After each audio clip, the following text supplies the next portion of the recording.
자리에서 일어나셔서 오늘 우리에게 주신 하나님의 말씀 데살로니가 후서 3장 6절에서 18절 말씀을 같이 교독하시겠습니다. 형제들아, 우리 주 예수 그리스도의 이름으로 너희를 명하노니 게으르게 행하고 우리에게서 받은 전통대로 하는 모든 형제에게서 떠나라. 어떻게 우리를 본받아야 할지를 너희가 스스로 아느니 우리가 너희 가운데서 무질서하게 행하지 아니하며 누구에게서든지 음식을 값없이 먹지 않고 오직 수고하고 애써 주야로 일함은 너희 아무에게도 폐를 끼치지 아니하려 함이니 우리에게 권리가 없는 것이 아니요 오직 스스로 너희에게 본을 보여 우리를 본받게 하려 함이니라. 우리가 너희와 함께 있을 때에도 너희에게 명하기를 누구든지 일하기 싫어하거든 먹지도 말게 하라 하였더니 우리가 들은즉 너희 가운데 게으르게 행하여 도무지 일하지 아니하고 이를 만들기만 하는 자들이 있다 하니 이런 자들에게 우리가 명하고 주 예수 그리스도 안에서 권하기를 조용히 일하여 자기 양식을 먹으라 하노라. 형제들아 너희 선을 행하다가 낙심하지 말라. 누가 이 편지에 한 우리 말을 순종하지 아니하거든 그 사람을 지목하여 사귀지 말고 그로 하여금 부끄럽게 하라. 그러나 원수와 같이 생각하지 말고 형제같이 권면하라. 평강의 주께서 친히 때마다 일마다 너희에게 평강을 주시고 주께서 너희 모든 사람과 함께 하시기를 원하노라. 나 바울을 친필로 문하노니 이는 편지마다 표시로서 이렇게 쓰노라. 함께 읽겠습니다. 우리 주 예수 그리스도의 은혜가 너희 무리에게 있을지어다. 아멘. 하나님의 말씀입니다. 오늘로써 데살로니가 후서 말씀 마지막 본문을 우리가 함께 하나님의 말씀으로 받고 또 말씀 전하게 되었습니다.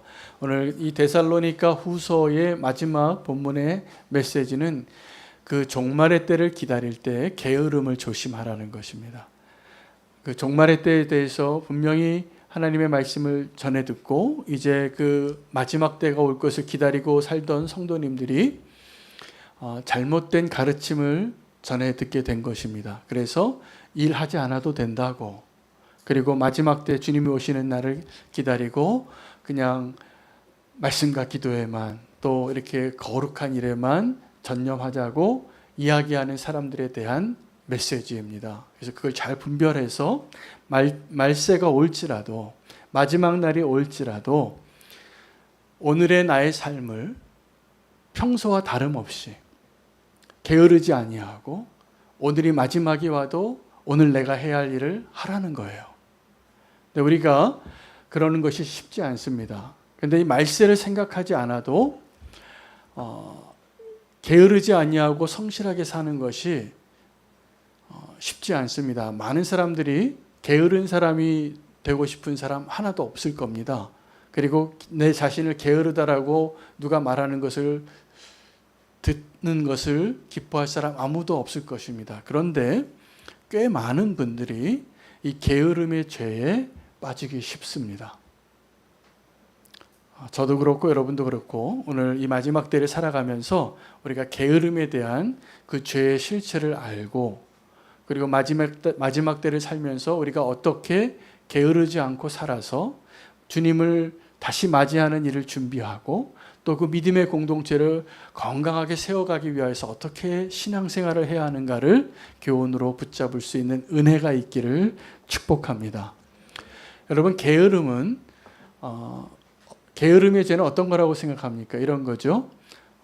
늦잠을 좀 자거나 아니면 오늘 해야 할 일을 좀 내일로 미루거나 그리고 그 게으름에 대해서 조금 우리가 게을러져도 오늘 아무 일도 일어나지 않을 것과 같이 생각되어지는 작은 죄를 말합니다. 그래서 우리는 이 게으름을 원치는 않지만 누구든지 게을러질 수 있는 가능성과 그 연약함 가운데 살아가고 있을 겁니다. 그래서 이 게으름은 본질적으로 육체적인 죄라기보다는 마음의 죄이고 영적인 죄입니다. 굉장히 영적인 문제더라고요. 이 게으름의 문제가.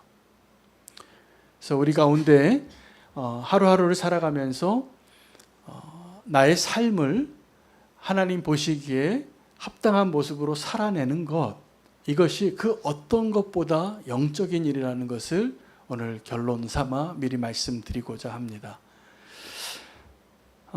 게으름의 죄에 빠지는 분들이 흔히 게으름에 빠지는 이유는 이게 영적인 죄인 줄을 잘 모르기 때문이고, 두 번째는 이 영적인 죄가 아주 작은 죄라고 생각합니다. 맞습니다. 작은 죄예요. 그런데 이 작은 죄라서 이 게으름의 죄를 범해도 내 삶에 아무 일도 일어나는 것 같지 않고 그냥 평소랑 똑같이 하루가 지나갈 겁니다. 일주일이 지나가고 1년이 지나가고 그렇게 10년이 지나갈 수도 있는데, 중요한 것은 그 작은 죄가 우리에게 가져다 주는 그 결과는 엄청나게 치명적이라는 사실입니다. 그래서 이 게으름의 죄를 결코 작은 죄로 여기지 마시기를 바랍니다. 이 게으름의 죄를 짓는 분들이 이렇게 생각을 하실 거예요. 내가 지금 게으를 수도 있지. 내가 조금 더 눕자, 조금 더 자자, 조금 더 쉬자, 내일 하자 이럴 수도 있는데, 그렇다고 내가 다른 사람한테 피해를 주는 건 아니잖아. 이렇게 생각하실 거예요. 사실일까요? 믿음의 공동체 안에서 나 한 사람이 온전하게 믿음으로 살아내고 성실하게 살아내지 못하면 그 사람은 분명히 그 믿음의 공동체에 부담을 주는 존재가 될 겁니다. 그래서 우리 사랑으로 서로 한 공동체 안에 있을 때, 그것이 가정이든 교회든 둘 중에 하나입니다. 우리 지금 이 자리에도 동일한데, 나는 어떠한 사람에 해당되는가 한번 이 질문에 답해 보시기 바랍니다. 나는 일꾼입니까? 아니면 일감입니까? 둘 중에 하나예요. 둘 다 우리가 같이 믿음 생활하고 살아가는데, 어떤 분들은 일감이 돼요. 그 사람 때문에 많은 사람이 기도해요. 그 사람 때문에 많은 사람이 기다려주고 양해해주고 사랑도 베풀고 인내도 하고. 근데 어떤 사람은 정말 그런 사람들을 돕기 위하여 더 수고하고 더 손해도 보고 더 보이지 않는 곳에서 많은 기도와 사랑과 눈물이 있는 것을 저는 봅니다. 우리 교회 공동체 안에도 그러한 일들이 많아요. 때로는 내가 일감이 되기도 하고 때로는 내가 일꾼이 되기도 하는 거지요. 근데 우리가 다 더불어 살게 되어지는데, 여러분은 어떠한 존재가 되기를 원하십니까? 일꾼 되기를 원하시는 분 한번 손 들어보세요. 할렐루야. 일감 되기를 원하시는 분 한번 손 들어보세요. 네, 아무도 안 드셨습니다. 그런데 사실은 우리가 일꾼이 되기보다는 일감이 될 때가 많습니다. 왜요? 이 작은 죄 때문이에요. 이 게으름에 대한 것. 게으름은 오늘 바울이 이 게으름에 대해서 왜 경고를 하게 되냐 하면, 여러분, 우리가 게으름의 죄를 지을 때 내 삶에 아무 일도 안 일어날 때가 훨씬 많거든요. 이게 너무나 작은 죄니까. 근데 이게 아무것도 안 일어나는 일이 아니에요. 우리가 게으름의 죄에 빠지게 되어지면 내가 마땅히 가야 할 길이 아닌 다른 길로 가게 되어 있습니다. 어디로 갈까요?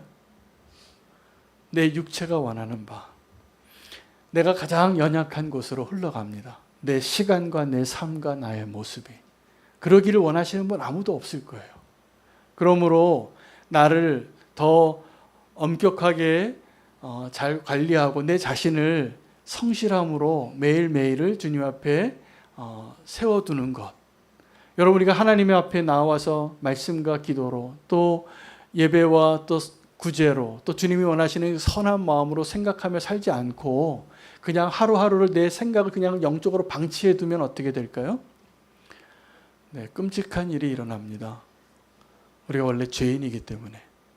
근데 이것이 게으른 사람의 삶의 결과가 되는 것이죠. 여러분, 아무도 그런 사람을 원하지 않을 것입니다. 게으른 사람이 되어질 때 우리는 유혹을 경험하고 유혹 앞에 섰을 때 그 유혹을 이길 만한 힘이 그 사람에게 없다는 것을 발견하게 될 것입니다. 발람이라는 사람이 원래는 하나님의 선지자도 아닌데 이스라엘이 이렇게 모압 땅을 지나갈 때 모압 왕 발락이 발람을 불러서 저 이스라엘을 좀 저주해 달라고 부탁합니다. 그래서 하나님의 음성을 듣고 하나님의 사자를 만난 이 발람이 그 이스라엘을 저주하지 않아요. 축복합니다. 그리고 하나님께서 이 발람에게 또 하나의 명령을 했습니다. 뭐냐면 너를 데리러 온 사람들과 함께 가지도 말고 그와 그의 집에 들어가지도 말고 그 사람이 베풀어 놓은 상에 앉지도 말라라고 말씀해 주셨어요. 그리고 실제로 이 발람을 초대하기 위해서 발락이 엄청난 선물을 가져옵니다. 그리고 그 선물을 가져가는 사람이 보통 사람이 아니라 고위 장관이 가져가 더 높은 사람을 3번을 가는데 점점 더 높은 사람이 찾아갔다라고 기록하고 있습니다. 그래서 이 발람이 이 발락의 그 초대에 대해서 어떻게 반응했을까요? 하나님이 명령하신 대로 그들을 따라갔을까요? 안 따라갔을까요? 네, 따라갔다고 말씀하신 분은 그 과정이 있는데 그걸 빼먹으신 분입니다. 안 따라갔습니다. 안 따라갔는데 하나님이 발람의 마음을 읽으신 거죠. 그래서 발람이요 정확하게 발락에게 뭐라고 얘기하냐면 내가 하나님이 내게 주신 것만 전하겠다고 이야기하고 실제로 축복만 합니다. 근데 나중에 이 사람들을 따라가요. 왜요? 하나님이 가라고 그랬어요. 근데 가다 보니까 이 발람의 눈이 열린 겁니다. 열렸을 때 칼을 들고 서 있는 하나님의 사자가 그 골목길에 있는데 그 나귀는 그걸 봐요. 미리 봤어요. 그래서 그 발람을 좀 그곳에 가지 않게 하려고 다리를 막 벽에 짓이기면서 상처를 주니까 칼을 뽑아서 나귀를 죽이려고 할 때 나귀가 말을 해요. 내 평생에 당신을 섬기면서 내가 이렇게 당신의 명령을 거절한 적이 있었느냐고. 그때 눈을 열어주시는데 사자가 앞에 있는 거예요. 여러분 우리가 게으름의 죄, 영적인 게으름의 죄를 짓게 되면 어떻게 되냐면 우리의 말과 삶의 자리는 여전히 아무 문제가 없는 것 같지만 유혹을 이길 힘이 없습니다. 그래서 내가 원하는 바대로 나아갑니다. 이 발람이요 하나님의 은혜로 눈이 열려서 정말 선지자같이 이스라엘을 축복하고 3번은 축복하고 돌아가는데 안타깝게도 이 발람은 이스라엘에게 전염을 하고 가요. 그래서 이스라엘이 이 발람의 죄 때문에 음행하는 일이 만연해지게 됩니다. 특별히 지도자들부터. 그래서 비느하스가 분노의 칼을 뽑아서 창을 뽑아서 그 어떤 한 장막에서 두 남녀가 음행하고 있을 때 한 칼로 그들을 한 창으로 배를 찔러서 죽여요. 하나님의 분노를 대신 갚으신 것이죠. 그 비느하스를 통해서. 근데 이런 일들이 언제 일어나냐면 영적인 게으름이 잠깐 들어왔을 때 일어나는 일이라는 것입니다. 열왕기상 13장에는 베델에 한 선지자가 등장하는데 여로보암이 남북 왕국으로 나눠질 때 이 북이스라엘 사람들이 예루살렘으로 가는 것을 막기 위하여 베델에 제단을 쌓습니다. 그리고 여기 와서 하나님께 제사를 지내라.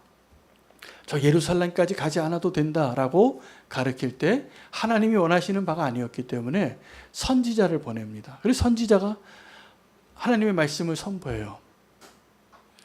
당신이 이러한 베델에 제단을 쌓았으니 이 제단이 무너지고 그 재가 쏟아지고 또 나중에 요시아라는 왕이 나타나서 이곳에 사람의 뼈를 다 불사르는 일이 있을 것이다.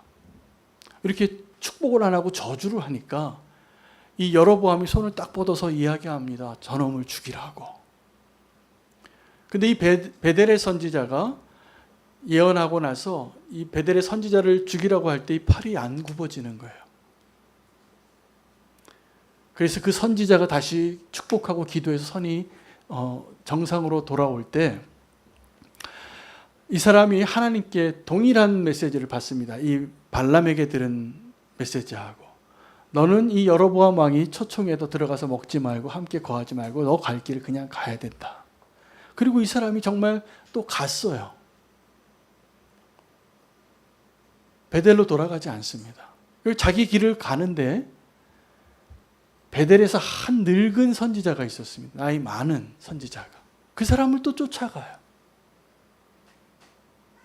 이 베델의 늙은 선지자는 이 진짜 선지자를 쫓아가서 거짓말을 해요. 게다가 하나님이 내게도 찾아오셨는데 너를 대접하라고 했다고. 우리 집에 가자고. 우리 집에 가서 맛있는 거 좀 먹고 하룻밤 쉬고 가라고. 근데 이 베델의 선지자가 끝까지 안 갔어야 했어요. 그런데 갑니다. 가고 나서 이 베델의 선지자는 비극의 주인공이 돼요. 그 다음날 사자가 그를 물어서 죽이게 됩니다. 사자가 도망도 안 가고 이 베델의 선지자 곁에 서 있는 걸 보고 한 징조가 된 것이죠. 여러분, 발람의 죄와 이 베델의 선지자의 죄는 공통점이 있습니다. 겉으로는 하나님의 말씀을 전하고 아무 일도 일어난 것 같지 않고 하나님의 사람처럼 사역을 다 했는데 그의 마음에 그가 정말 원하는 것이 그에게 찾아올 때 그걸 거부할 수 있는 힘이 없다는 사실. 여러분, 우리가 믿음으로 살면서 여전히 지금도 주님 앞에 믿음으로 살고 신앙생활을 잘하는 것 같은데 정말 내가 취약한 부분에 유혹이 올 때 이길 자신 있으십니까? 그러길 원치 않으신다면 오늘 이 영적인 게으름에 대해서 다시 한번 깊이 생각하고 결단하셔야 돼요. 여러분, 그 유혹이 찾아왔을 때 이긴 사람이 한 명 있어요. 요셉이에요. 요셉은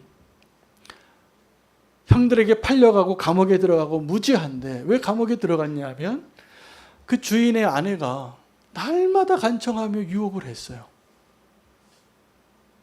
근데 이 요셉은 발람의 선지자나 베델의 선지자 같이 자기 안에 그러한 연약함과 취약함이 없었기 때문에 오해를 받아서 강간범이 돼서 감옥에 들어가지만 하나님이 그와 함께 하십니다. 여러분, 게으름과 영적인 게으름은 전혀 다른 이야기가 아니라 사실은 같은 이야기예요. 그리고 이 육체의 게으름은 우리가 뭐 조금 더 자고 살이 좀 찌고 좀 일을 잘 하기 싫어하고 이런 것들이 게으름의 결과 같지만 사실은요, 이 게으름의 결과는 치명적입니다. 그리고 그 원인은 영적인 거예요. 바울은 이 데살로니가 교회에 마지막 때의 종말의 고난 가운데 있었던 이 교회 성도들에게 뭐라고 말하냐면 일하기 싫어하는 자는 먹지도 말라 라고 말해요. 디모데에게는 나중에 디모데후서에 이렇게 편지를 씁니다. 너희 교회 안에, 에베소 교회인데 참 과부와 가짜 과부를 구별해라. 교회 공동체는 그때 당시에 고아와 과부를 돌보는 곳이었습니다. 그래서 교회의 그 예산을 가지고 정말 어려운 사람을 도와야 되는데 가짜 과부가 있었어요. 이 가짜 과부는 대부분 좀 젊은 사람들이었는데 자기를 과부의 명단에 올려놓고 교회에서 주는 그 구호품을 받아 먹고 사는 거죠. 그런데 이 사람들이 주로 문제를 많이 일으켰어요. 일반 만드는 사람이라. 기회만 있으면 좀 어떤 남자에게 시집 가려고 하고, 그리고 참 과부는 그 삶의 열매를 가지고 판단해서 교회가 과부를 도우려고 할 때 그 참 과부의 그 내용을 기록해주고 이런 사람들만 과부로 도우라고 이야기를 합니다. 이 게으름의 죄의 결과는 공동체에 굉장히 어려움을 주더라고요. 그래서 나 한 사람이 성실하게 나의 삶을 살아내고 믿음으로 굳건히 서는 것은 나 자신의 문제뿐만이 아니라 믿음의 공동체에 굉장히 많은 영향을 끼치게 되기 때문에 이것을 요구하는 거예요. 한 사람 한 사람이 다 건강하게 서 있으라고. 이 게으름과 성실함에 대해서 더 확대적으로 나중에 어떻게 결론이 되어지냐 하면 여러분 잘 알고 계시는 달란트 비유에서는 천국에 구분을 할 때 그 사람이 어떠한 은사와 하나님이 어떤 달란트를 가졌는지 상관없이 1달란트든 2달란트든 5달란트든 상관없이 결과적으로 어떻게 판결을 하셨냐면 두 가지 부류로 나눠지는데, 첫째는 악하고 게으른 종아예요. 이 사람들은 심판을 받는 자리에 나아갈 것이라고 말씀해 주셨어요. 또 한편에는 그 달란트를 잘 사용해서 자기 주인에게 2배의 결과로 가져온 사람들, 이 사람들에게는 뭐라고 얘기했냐면 착하고 충성된 종아라고 말씀을 하세요. 그래서 우리는 그냥 게으름과 성실함이라고 이야기하고, 내가 게으를 때도 있고 성실할 때도 있지, 그렇게 생각하지만 이 게으름과 성실함의 문제는 하나님의 기준으로 나중에 심판의 기준이 되더라는 거예요. 선과 악의 기준같이 분별이 되어지는 거예요. 무서운 얘기더라고요. 내가 지금 게으를 수 있는데 이 게으르는 것 자체가 악한 길로 가는 길의 시작이구나.